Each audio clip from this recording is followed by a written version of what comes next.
Bismillahirrahmanirrahim. Alhamdulillah. Alhamdulillahirabbil alamin bihi nasta'inu ala umuri dunya waddin. Wa sallallahu wa sallama ala sayyidina maulana Muhammadin khatamin nabiyyin wa ala alihi wa sahbihi wa baraka wa sallama ajma'in. Subhanaka la ilma lana illa ma 'allamtana innaka antal alimul hakim. Rabbi shrah li sadri wa yassir li amri wahlul 'uqdatam min lisani yafqahu qawli. Rabbi zidni ilma warzuqni fahma. Allahumma inna nas'aluka fahman nabiyyin, hifdzal mursalin wa ilhamal malaikatil muqarrabin. Allahumma aghnina bil ilmi wa zayyinna bil hilm wa akrimna bit taqwa wa jammilna bil afiyah. Allahumma akrimna binuril fahm wa akhrijna min dhulumatil wahm. Ya Fattahu ya Alim, ya Fattahu ya Alim, iftah alaina fathan qariba waftah alaina fathan mubina birahmatika ya arhamar rahimin. Amma ba'du. Alhamdulillah, kita lanjut kembali kajian Ramadan kita di hari yang kelima. Kita sampai di kitab Bughyatul Talibil Manhum halaman 342. Ila anqal ikhtilaful ulama fi qawlihi fil hadis man shoma yawman fi sabilillah. Perbedaan pendapat para ulama tentang makna sabda Rasulullah man shoma yawman fisabilillah, siapa yang puasa sehari di jalan Allah Subhanahu wa taala. Apa maksudnya? Ini dibahas. Qala Syekhuna Sayyidil Habib Salim bin Abdullah bin Umar Asy-Syatiri alaihi rahmatullah. Wa qad ikhtalafa al-ulama fi ma'na qawlihi man shoma yawman fi sabilillah, ma huwa fi sabilillah huna. Al-qawlul awwal fi sabilillah yani fi tariqil ikhlasil musilati ila Allah. فَكُلُّ مَنْ صَامَ يَوْمًا خَالِصًا لِوَجْهِ اللَّهِ الْكَرِيمِ فَهَذَا الصَّوْمُ يُعْتَبَرُ فِي سَبِيلِ اللَّهِ وَعَلَى هَذَا فَكُلُّ الصَّائِمِينَ صَوْمُهُمْ فِي سَبِيلِ اللَّهِ إِذَا كَانُوا مُخْلِصِينَ فِي ذَلِكَ لِلَّهِ. Ulama berbeda pendapat tentang makna siapa yang puasa sehari di jalan Allah. Apa yang dimaksud dengan di jalan Allah dalam hadis ini? Ada pendapat ulama yang berbeda-beda. Yang pertama, pendapat pertama fi sabilillah yakni fi tariqil ikhlasil musilati ila Allah, yakni di jalan-jalan keikhlasan yang bisa menyampaikan seorang hamba kepada Allah. Jadi maknanya fakullu man shoma yawman khalisan, siapa yang berpuasa sehari yang mukhlis karena Allah, yang bersih, tidak ada niatan yang lain, semata-mata liwajhil karim, semata-mata hanya untuk mendapatkan balasan supaya bisa berjumpa sama Allah. Fahadha shaum yu'tabaru fi sabilillah, maka puasa yang seperti itu dianggap puasa fi sabilillah. Wa ala hada, maka atas dasar pendapat ini fakullu shaimina shaumuhum fi sabilillah.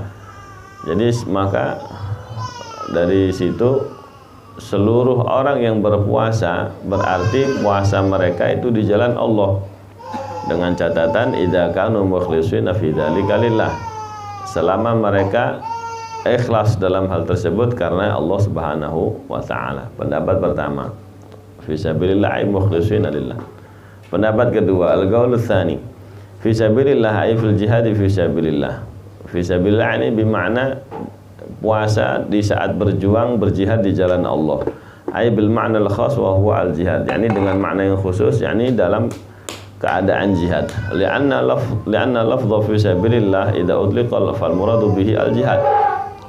Sebab makna fi sabilillah apabila diucapkan secara mutlak, tidak ada batasan, tidak ada sifat, tidak ada qayyidnya, maka yang dimaksudkan adalah jihad fi sabilillah. Fa ala hadza yakunu khassan bi kulli man shoma yawman fi sabilillah. Oleh karena itu maknanya, maka ini adalah makna yang khusus bagi setiap orang yang berpuasa sehari di jalan Allah. Maksudnya dia murabitun lil jihad fi sabilillah, yakni dia sedang dalam keadaan berjuang di jalan Allah, ya, mengikatkan dirinya nggak kemana-mana, menunggu benteng, menunggu pasukan, plus sambil menunggu dia berpuasa. Nah, itu berarti shoma yauman fi sabilillah. Berarti dia pernah berpuasa sehari ketika dalam berjihad di jalan Allah. Nah, itu dua pendapat para ulama. Terus bagaimana? Wal awwalu huwal laiqu bi sa'ati rahmatillah. Pendapat yang pertama inilah yang layak dengan keluasan rahmatnya Allah. Wa itu pendapat yang lebih layak dengan keluasan rahmat Allah, yakni puasa fisabilillah, berarti maknanya puasa yang ikhlas karena Allah ya. Nah, kalau diartikan perang saja, ya sedikit orang yang ikut perang kalau begitu dibandingkan dengan jumlah umatnya Nabi yang sangat banyak ya. Wa min fawaidis syiyam wa jazaihil azim wa wuqu'uhu ayyamal 'atash wa ayyamal har. Dan di antara faedah puasa dan balasannya yang agung adalah bagaimana puasa itu terjadinya di hari-hari yang sangat haus dan hari-hari yang sangat panas. Lianna makna dalika, karena makna tersebut, anna shaim tahmilu masyaqqatan ghalibatan min ajli syiyam fi mardatillah.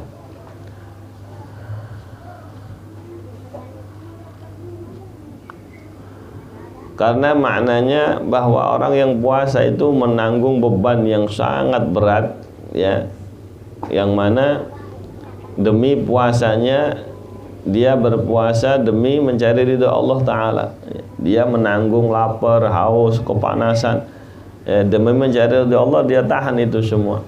Nah, bi amrin kharijin an iradatih, itu semua dari satu masalah yang di luar kemauannya ya, di luar kemauan kita. Kalau kita sih maunya puasa itu adem, sejuk gitu ya, tapi ini pas puasa musim panas lagi, Masya Allah ya. Wa laysatil masyaqqah matlubatun lidatiha, dan bukanlah kesulitan itu memang dituntut ya, pada zatnya. Fa in shamal mu'minu ma'al har wa 'atash wa sabar 'ala dzalika fa innallaha yasqi bihadza sahibahu yaumul 'atash al-akbar yaumul qiyamah. Nasallallahu ayusqiyana dzalikal yaum. Nah, sebab apabila ada orang yang mau sabar puasa di hari panas, di musim panas, lagi haus, dia tahan karena Allah, ini orang yang seperti itu, yang sabar itu, maka sesungguhnya Allah bakal memberikan dia minum ya, pada orang yang puasa sabar tadi di hari kehausan yang sangat besar. Orang pada haus, pada nangis semua di yaumul qiyamah. Nah, orang yang pernah puasa sabar menahan panas, menahan haus, nanti bakal mendapatkan minum dari Allah Subhanahu wa taala. Nasallallahu ayusqiyana dzalikal yaum. Moga-moga di hari itu kita semua mendapatkan minuman dari Allah Subhanahu wa ta'ala ya. Sebab nggak ada yang jual es di sana ya. Kalau di sini mah banyak jual es kelapa, es cendol, es doger. Ya mulai kiamat siapa yang mau jualannya?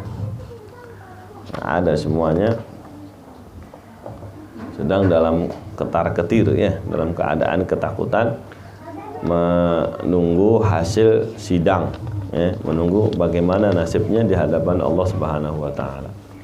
Walaka anta tasawwar al-mashhad indama yaqifu an-nas fi as-sahra fi ardil mahsyar wa hum ala ashaddi ma yakunu min hal fa fil hadis yuhsyaru an-nas ala ardin bayda afra gagursin naqi laysat fiha alamun li ahad.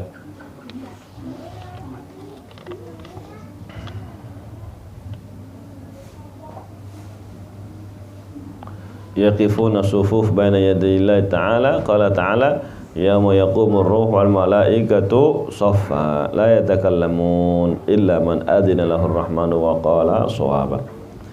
Maka hendaknya Anda mempunyai gambaran bagaimana pemandangan yang agung, yang luar biasa tersebut ketika seluruh manusia diberhentikan sama Allah Subhanahu wa taala, dibariskan sama Allah di padang tandus ya, di ardul mahsyar, di tanah tempat perkumpulan. Sedangkan mereka dalam keadaan yang sangat dahsyat, situasinya sangat menyedihkan ya, sangat sulit.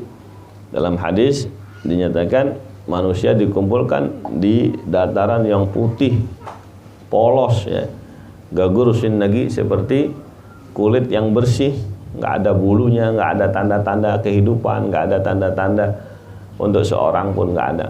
Mereka semuanya berbaris ya di hadapan Allah Subhanahu wa taala sebagaimana dinyatakan dalam ayat yauma yaqumur ruhu wal malaikatu shaffa. Hari di mana malaikat Jibril dan seluruh malaikat berbaris, arwah-arwah berbaris, la yatakallamun, mereka berbaris semuanya, tidak ada yang berani ngomong, illa man adzina lahur rahman, kecuali sang manusia yang telah diberi izin sama Ar-Rahman, kecuali Rasulullah SAW. Wa qala shawaba, dan beliaulah yang akan berkata benar. Beliau telah berkata benar. Dulunya pernah mengabarkan tentang peristiwa tersebut, tentang kejadian yaumul qiyamah, semuanya sudah pernah disampaikan sama Rasulullah ya, karena sudah pernah menyampaikan supaya manusia siap-siap, supaya punya bekal, supaya punya persiapan ya. Nah sekarang kejadiannya ya, tidak ada yang bisa ngomong karena semuanya menyesal, merasa persiapannya kurang, merasa bekalnya kurang, semuanya nggak berani ngomong. Hanya Rasulullah SAW yang diberi izin untuk berbicara di hadapan Allah Subhanahu wa taala. Fi dzalikal yaum yajma'un nasal awwal yujma'un nasul awwalina wal akhirin. Fi dzalikal yaum yajma'un nasal awwalina wal akhirin fi sa'idin wahid yasma'uhum ad-da'i wa yanfudhuhumul basar wa tadnu asy-syams fayablughu an-nasu minal gham wal karb ma la yutiquna wa la yahtamilun. Dalam riwayat yang lain, manusia dikumpulkan ya, baik yang awal maupun yang akhir di satu dataran ya, semuanya jadi satu.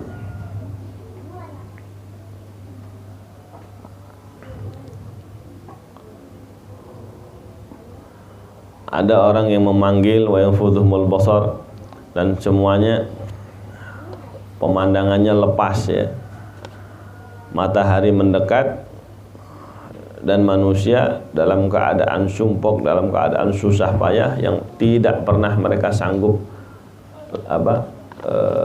untuk emban ya, tidak pernah mereka bayangkan, tapi pada hari itu mereka harus ya, menanggung ya, semua kesulitan tersebut. Padahal mereka sebenarnya nggak sanggup itu ya, la yahtamilun, mereka nggak sanggup ya, mengalami kesulitan, kerubutan yang seperti itu. Tapi di hari itu nggak ada pingsan, nggak ada lagi ya mati ya. Jadi ya hidup, mau nggak mau hidup, mau susah mau payah kayak gimana tetap dijalani itu. Kalau ada yang pingsan, mau pingsan semua kayaknya, tapi nggak ada pingsan hari itu, nggak ada pingsan, nggak ada mati lagi ya. Semuanya berangan-angan, ya laitani kuntu turaba. Pada hari itu berangan-angan, ya Allah, coba saya dulu nggak lahir sebagai manusia, saya jadi debu aja. Kepingin jadi hewan aja kagak, karena hewan ada urusannya di hadapan Allah, di sidang juga. Ya, ini pernah matok, ini pernah mendolimi sesama hewan yang lain, semuanya di sidang di hadapan mahkamah keadilannya Allah Subhanahu wa taala. Allah yusallimna wa iyyakum, moga-moga kita diselamatkan ya, diberi syafaat nanti di yaumul qiyamah insyaallah. Amin ya rabbal alamin. Wallahu a'lam bishawab.